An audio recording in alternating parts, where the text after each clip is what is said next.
हे जे दिसतंय हे आता हार्वेस्टिंग आलेलं आहे. याला आपण काढून मार्केटमध्ये आपलं व्यवस्थित त्याला पुसून घेसून डब्यामध्ये पॅक करून आपण याला मार्केटला नेऊ शकतो. याच्यातून मला अंदाजे किंवा रोजचं मला 3 किलो मशरूम निघतंय. 3 किलो मशरूम निघतंय म्हणजे मी प्रति दर 400 रुपये किलोनी विकतो त्याला. 3 किलो विकणं म्हणजे लय मोठी गोष्ट नाही. जास्त जरी आशा नसेल कमीत कमी 3 ते 4 किलो जरी आपल्याच्याने जर निघत असेल तर 1500 रुपये रोज कुठून येतोय. आज विचार केला कंपन्याचा 8-8 12-12 घंटे पोरं काम करतात कंपन्यामध्ये. मी तरी माझ्या हिशोबाने येळामधून 1 घंटा जरी ह्या व्यवसायाला जर दिला तर 1500 रुपये रोज बसल्या जाग्यावर किंवा घरी तुमची रूम 10 बाय 10 ची जरी असेल रोजचा नफा आपण याच्यात कमवू शकतो. प्रति एक बेड 2 किलोच्या आसपास आपल्याला मशरूम देतं. ते 2 किलो जरी म्हणलं तर 400 रुपयांनी जर म्हणलं तर एक बेड आपल्याला 800 रुपयाचं उत्पन्न बेड देतो. काहीतरी शेतीला जोडधंदा पाहिजे. शेती हे कसं आहे निसर्गावर अवलंबून असते. कधी पाऊस सततचा पाऊस असतो, ओला दुष्काळ पडतो, कधी कोरडा दुष्काळ पडतो. शेतीला काहीतरी एक जॉईंट धंदा म्हणून हे क्षेत्र जे निवडलंय मी याच्यामध्ये कमी पैशामध्ये जास्त उत्पन्न आहे. मी या धंद्याला फक्त 15,000 रुपये गुंतवले तर फक्त 100 बेड मध्येच 15 ते 20,000 रुपये मी याच्यात कमवू शकतो. विक म्हणजे आता बघा कुठलंही मार्केट तयार करायचं म्हणल्यावर थोडीशी तकलीफ होणारच आहे. डायरेक्ट काय मार्केट आपल्या घरी येणार नाही. आपल्याला त्यांच्यापर्यंत जावं लागणार. कुठलाही धंदा करायचा म्हणल्यात नंतर त्याला परिश्रम घ्यावाच लागतो. ह्याचा लागतच असतात.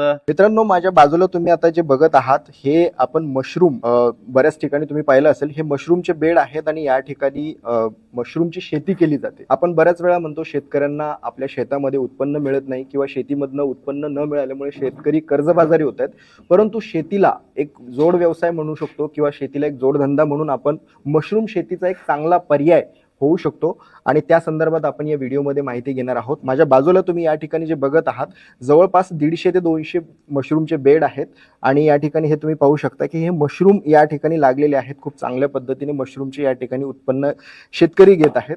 आज आपण जालना जिल्ह्यातील एका खेडेगावामध्ये आहोत आणि या ठिकाणी एका शेतकऱ्याने हे मशरूमची शेती करत आहेत आणि त्या माध्यमातून ते एक चांगल्या पद्धतीने म्हणजे दररोज जवळपास त्यांनी या ठिकाणी गुंतवणूक केलेली आहे 10 ते 12 हजार रुपयांची आणि या गुंतवणुकीच्या माध्यमातून ते दररोज 1,500 ते 2,000 रुपयांपेक्षा जास्त अधिकचं जे दररोज अर्थकारण ते साध्य करत आहेत आणि त्या माध्यमातून एक चांगला उत्पन्नाचं साधन त्यांनी मिळवलेलं आहे. आणि विशेष म्हणजे या शेतीचं वैशिष्ट्य असं आहे की याला तुम्हाला जमिनीची गरज नाही, मातीची गरज नाही. तुम्ही जर बघितलं तर या ठिकाणी हे सगळे जे बेड आहे हे जमिनीपासून काही अंतरावर वरती आहेत.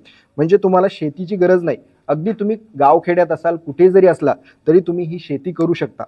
मग ही मशरूमची शेती नक्की कशा पद्धतीने केली जाते, यासाठी नक्की काय काय गोष्टी लागतात, कशा पद्धतीने त्याचं नियोजन केलं जातं आणि पुढे त्याची विक्री कशा पद्धतीने होते, कशा पद्धतीने मार्केटपर्यंत पुरवलं जातं, या सगळ्या गोष्टींची माहिती आपण या व्हिडिओमध्ये जाणून घेणार आहोत. चला तर मग करूयात सुरुवात. माझं नाव ज्ञानेश्वर गणपतराव जंगले. मी राहणार बानेगाव, तालुका घनसावंगी, जिल्हा जालना. आता आपण या ठिकाणी हे जे पाहतोय हे नक्की काय प्रकार आहे याच्याबद्दल आम्हाला थोडक्यात अगोदर माहिती सांगा. आता हे मशरूम आहे. आता या मशरूमाची ओळख म्हणजे जुन्या म्हणजे आमच्या वडिलाच्या काळामध्ये या मशरूमला, आता मशरूम हा शब्द आता निघलेला आहे पण या मशरूमला पहिलं कुत्र्याच्या छत्र्या असे म्हणून ओळखलं होतं. पण त्याला टेकुळ म्हणून असं ओळखतात. ग्रामीण भागात तो जुनी म्हण आहे. त्याला मार्केटमध्ये म्हणजे सिटीमध्ये चांगल्यापैकी मार्केट आहे. याला मशरूम म्हणून याचं नाव आहे. मशरूम मध्ये 150 जाती येतं. आपल्याला फक्त फॉर्म्युलीने 5 ते 6 जाती माहिती येतं पण मशरूम मध्ये 150 जाती येतं आणि त्यामध्ये ही जात मल्की मशरूम मधून मार्केटला चांगल्यापैकी याची मागणी. फक्त आपण त्याला विक म्हणजे आता बघा कुठलंही मार्केट तयार करायचं म्हणल्यावर थोडीशी तकलीफ होणारच आहे. डायरेक्ट काय मार्केट आपल्या घरी येणार नाही. आपल्याला त्यांच्यापर्यंत जावं लागणार आहे. कुठलाही धंदा करायचा म्हणल्यात नंतर त्याला परिश्रम घ्यावाच लागतो. ह्याचा लागतच असतात. थोडा मान अपमान होतच असतो. गेल्यात नंतर काही रिस्पॉन्स देतात काही देत नाहीत. पण आपल्याला जर धंदा जर सक्सेस जर करायचा असेल तर त्या गोष्टीला आपण त्या गोष्टीकडे दुर्लक्ष करणे आणि व्यवसायात जास्त स्पीडने कसं पडता येईल. जो आता मी 150 बेड केलेत. माझं स्वप्न आहे की या पुढच्या महिन्यामध्ये मी 500 बेड याचे करणार आहेत. माझा गावामध्ये माझं रोजचं जाऊन जवळपास 1 किलो मशरूम माझ्या गावातच जात आहे. कारण 20-25 शेतकरी आहेत म्हणजे खाणारे. तर मी माझ्या गावातच 1-1.5 किलो माझं 2-3 दिवसांनी कटतं. 2 दिवस झाले की तिसऱ्या दिवशी समजा 2-3 किलो माझं मशरूम गावातल्या गावातच कटतं. पण आता हे मल्की मशरूमची तुम्ही आता या ठिकाणी शेती करतात एक प्रकारची, बरोबर? तर ह्या शेतीमध्ये येण्याचं काय कारण आहे? तुम्हाला कशामुळे माहिती मिळाली किंवा कशामुळे तुम्ही या शेतीमध्ये आलात? थोडक्यात याबद्दल सांगा. शेतीला जोडधंदा म्हणून आपण ह्या व्यवसायाची निवड केलेली. मी केलं त्या टायमाला ठेवलं नाव काही करतो. हे बघा कुठलाही व्यवसाय निवडायचा असल्यावर त्याला विचार करूनच निवडा लागतो. मी जवळपास हे 12 महिन्यापासून माझी प्लॅनिंग होती की हा व्यवसाय आपल्याला करायचा म्हणून याची जी सामुग्री असती ते गव्हाचा भुसा असतो तो मी ऑलरेडीच 4 महिन्यापूर्वीच त्याला आणून ठेवलं होतं. आता ज्यावेळेस तुम्ही याची लागवड केली किंवा ही शेती चालू केली तर त्यावेळेस म्हणजे अनेक लोकांनी नावं ठेवली असतील, कारण की आता ही ठेवतात. आपल्याकडे नवीन शेती आहे. ती काय प्रतिक्रिया होती? कसा तुम्हाला नावं त्याबद्दल- ठेवणारं ठेवत असता आपल्याला काय करायचं याच्यावर आपण ठाम राहिलं पाहिजे. बरोबर आहे, नावं तर कुठलाही व्यवसाय करायचा म्हणल्यावर शेवट आहे बघा, समाज आहे, नाव तर बरोबर. ठेवणारच असतं. बरोबर आहे. बरं, आता मला सांगा, ही मलकी म्हणून आता ही व्हरायटी आहे, या शेतीला लागवड करण्यासाठी म्हणजे काय प्रोसिजर असते, कशा पद्धतीने करता येतं? शेत शेतीला लागवड करण्यासाठी एक गव्हाचा भुसा, हम्म. भुसा जर कुठलाही चालतो, सोयाबीन असेल, गहू असेल, तुमचं ऊसाचं पाचट असेल, हम्म. ती सामुग्री लागते याला. हम्म. याला करण्यासाठी एक 2-3 बुरशीनाशक लागतात. एक 22 टीन म्हणून आहे हम्म. आणि फॉर्म्युलिन एक आहे. हम्म. ह्या बुरशीचा वापर करून आपण त्याला भुसकट 12 ते 14 घंटे भुसकट भिजावं लागतं त्याच्यात हम्म. पाण्यामध्ये. हम्म. निर्जंतुकीकरण करण्यासाठी त्याला 22 टीन ह्या 2 बुरशीनाशक टाकून 12 ते 14 घंटे भिजल्याच्या नंतर त्याला 1-2 घंटे सुकावं लागतं. सुकल्याच्या नंतर ते 80% ओलावा त्यात राहायला पाहिजे, 20%च कोरडं झालं पाहिजे. ह्या हिशोबात ते बरं. व्यवस्थित वाळून त्याला पन्नीद्वारे, ही जी पन्नी आहे हम्म. ती 5 किलोची पन्नी आहे. हम्म.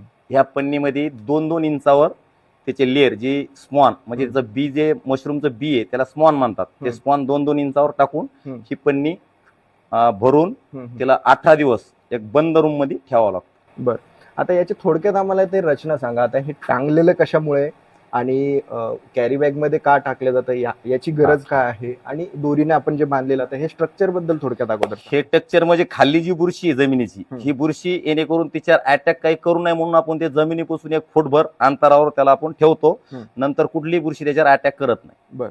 जमिनीची जी ओलावा असेल किंवा बुरशी जे समजा जीवाणू असतील ते त्याच्यावर मशरूमवर आपल्या कुठलाही साईड इफेक्ट होऊ नये ह्या हिशोबाने आपण जमिनीपासून 1-2 फूट शिके टाईप याला ठेवतो आपण. बरं, आता तुम्ही जसं सांगितलं की शेतीला एक जोडधंदा म्हणून आपण हे सुरू केलंय. आता तुमच्या आजूबाजूला तर सगळीकडे शेती केली जाते, परंतु आता इथे आपण प्रामुख्याने आपल्याला एक विशेष बाब एक लक्षात आली की याला जमिनीची गरज नाही, जमिनीची गरज नाही. याला एक 10 बाय 10 ची रूम जरी असेल तर आपण हा व्यवसाय करू शकतो.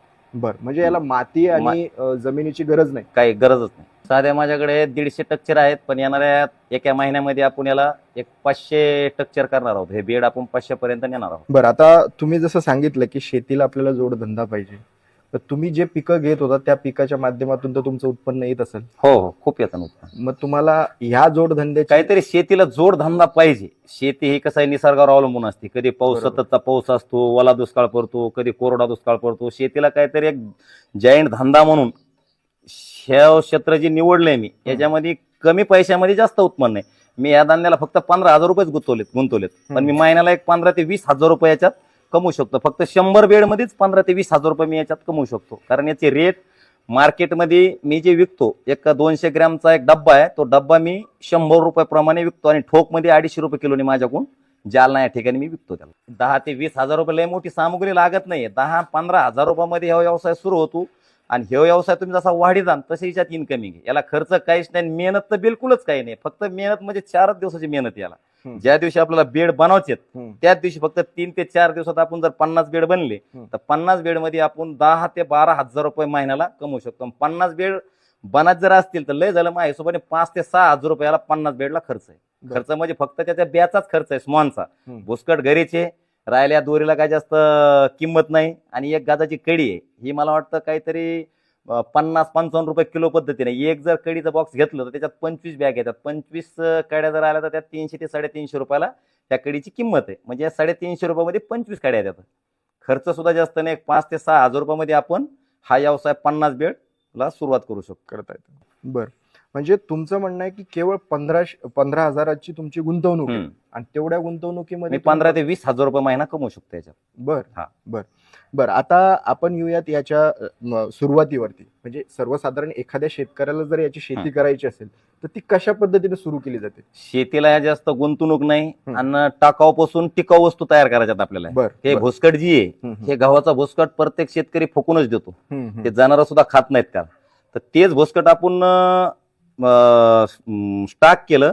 माझ्यात कल्पना आल्याच्या नंतर मी सुरुवातीला भुसा हे लागतोच त्याला सामुग्री म्हणून, भुशाचा वापर करावा लागतो. नाही, भुशापासूनच बुरशीपासूनच निर्मिती या पिकाची होती. त्याच्यावर मी भुसा हे ऑलरेडीच 5 ते 6 महिन्यापूर्वीच आणून ठेवला होता. नंतर भुसा आणला, त्याच्यावर ते प्रशिक्षण 2-3 दिवस जाऊन घेतलं. प्रशिक्षण घेतल्यानंतर त्यांच्याकडून एक 10 बेडची मी माहिती घेतली. 10 बेड पासून मी सुरुवातीला एक 42 बेड केले. माझा पहिला क्रॉप जवळपास 25 ते 30 किलो मला त्या 42 बेड मधून मशरूम मिळालं. नंतर मी 150 बेड परत केले. आता 150 बेड केले तर 150 बेड हे समोर दिसतात, हे 150 बेड आहेत. इकडे आहेत, त्या साईडला काय आहेत. याच्यातून मला अंदाजे किंवा रोजचं मला 3 किलो मशरूम निघतंय. 3 किलो मशरूम निघतंय म्हणजे मी प्रति दर 400 रुपये किलोनी विकतो त्याला. 400 रुपये जर केलं तर 1200 रुपये मला ते प्रति दिवस मशरूमचे पडतात. बर, आता हे आपण बघतोय, आता ह्यामध्ये हा भुसा आहे बरोबर, या कॅरी बॅग मध्ये. आता भुस्यासोबत आपल्याला मध्ये अजून काही केमिकल वगैरे वापरावं लागतं? नाही, केमिकल काहीच लागत नाही. फक्त फॉर्म्युलिन म्हणून बुरशीनाशक आहे. ते निर्जंतुकीकरण, समजा आता भुस आहे त्याच्यात किडे किंवा व्हायरल काही बी आवश्यकता त्याच्याकडून त्याला निर्जंतुकीकरण करण्यासाठी ते बुरशीनाशक फॉर्म्युलिन म्हणून लागतं. बरं, म्हणजे आता आतमध्ये फक्त भुसा आहे? हो, नुसता भुसा आणि त्याचं बी म्हणून त्याला बी म्हटल्याऐवजी त्याला स्पॉन म्हणतात. ते स्पॉन फक्त गहू जेव्हा असतो आपण गव्हाला प्रक्रिया करून भिजून ते 10-12 घंटे भिजवतात. नंतर त्याचं बी स्वरूपात त्याला मशीन मधून ड्राय करून त्याचं बी तयार करतात. बरं, आणि मग बाहेरून आपल्याला एक प्लास्टिकची पॉलिथिनची आपल्याला पिशवी वापरावं लागेल. त्या पिशवीला ते पॅक करायचं. बरं, आणि पॅक केल्याच्या नंतर मग पुढे 18 दिवस त्याला एक बंद खोलीत, म्हणजे हवा लागली नाही पाहिजे अशा खोलीमध्ये त्याला 18 ते 20 दिवस ठेवून द्यायचं. हलक्या हाताने, तिथं त्याचा कुठल्या माणसाचा किंवा कुठला वावर झाला नाही पाहिजे, जेणेकरून त्याच्यावर बुरशीचा अटॅक परत आला नाही पाहिजे. ह्या हिशोबाने 18 दिवस आपण त्याला एक बंद खोलीत ठेवतो. 18 किंवा 20 दिवस. 20 दिवसानंतर आपण असे शिके टाईप करतो आणि त्याच्यावर ते एक शिक्यावर एक गट्टा ठेवतो आपण. बरं, मग तिथून पुढे म्हणजे आता तुम्ही जेव्हा त्याची प्रोसेसला टाकलं त्याला, तर तिथून पुढे किती दिवसामध्ये त्याला हार्वेस्टिंग होते आणि त्याची कुठल्या कुठल्या स्टेजमध्ये? मूळ प्रोसिजर अशी आहे, 18 दिवस याला बंद खोलीत ठेवायचं. 18 दिवसाच्या नंतर 18 किंवा 20 दिवस झाले की याला शिके टाईप करायचं. अशा टाईपचं शिके टाईप करायचं. शिके टाईप झाल्यानंतर याला 25 दिवस झाले की बारीक बारीक स्पॉन येतात. असे स्पॉन येतात. नंतर हे स्पॉन आल्याच्या नंतर एक 3 ते 4 दिवसातच हार्वेस्टिंगला येतात. आता हे जे दिसतंय हे आता हार्वेस्टिंगला आलेलं आहे. याला आपण काढून मार्केटमध्ये आपलं व्यवस्थित त्याला पुसून घेऊन डब्यामध्ये पॅक करून आपण याला मार्केटला नेऊ शकतोय. मार्केटला एक म्हणजे खाण्याला एक लगेच झालेलं आहे.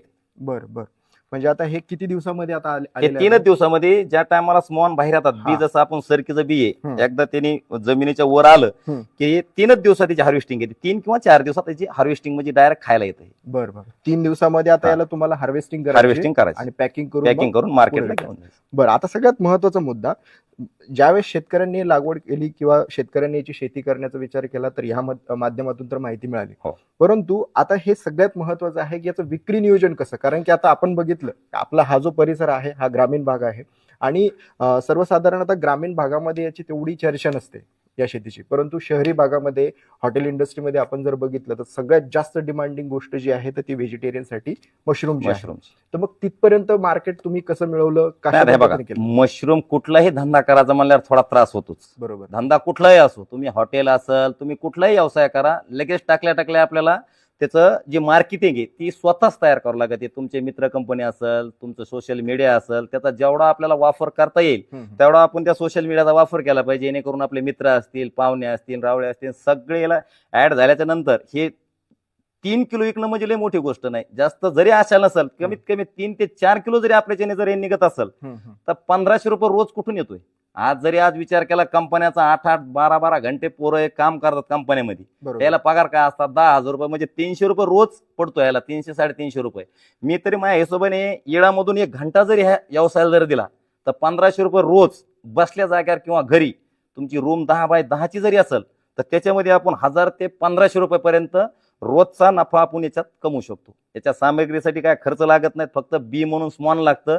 आणि हे जे भुसा आहे हे तर शेतीत कुठेही उपलब्ध होतो भुसा.